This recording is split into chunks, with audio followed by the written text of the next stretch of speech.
Hello బుజ్జి పిల్లలు, ఎలా ఉన్నారు? మన బుజ్జి కథలకు మీకు స్వాగతం. ఈరోజు మనం ఈ కథ గురించి తెలుసుకుందాం. అడవిలో ఒక పెద్ద ఏనుగు ఉండేది. దానికి చాలా కోపం. ఎప్పుడూ అది దారిలో ఉన్న చెట్లను నరికి పారేసేది. ఒకరోజు ఒక పిచ్చుక ఆ ఏనుగు దగ్గరికి వచ్చి, మిత్రమా, నువ్విలా చెట్లను నరకడం సరికాదు. ఈ చెట్లపై నేను గూడు కట్టుకున్నాను. నా గూడు కింద పడితే నా పిల్లలు చనిపోతాయి అని వేడుకుంది.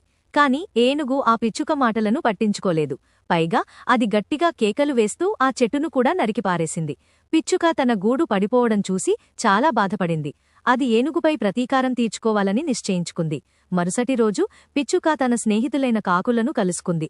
అవి అన్నీయూ కలిసి ఏనుగుకు గుణపాఠం చెప్పాలని నిర్ణయించుకున్నాయి. కాకులన్నీయూ కలిసి ఏనుగు కళ్లల్లో మట్టిని కొట్టాయి. ఏనుగు కళ్ళు మండి అది చెట్ల కొమ్మలకు తల బాదుకోసాగింది. ఇంతలో పిచ్చుక తన నుక్కుతో ఏనుగు చెవుల్లో శబ్దం చేయడం ప్రారంభించింది. ఏనుగుకు కోపం పెరిగి అది చెట్లను కొమ్మలను బద్దలు చేయసాగింది. ఆ శబ్దానికి ఏనుగు భయపడి అక్కడ్నుండి పారిపోయింది.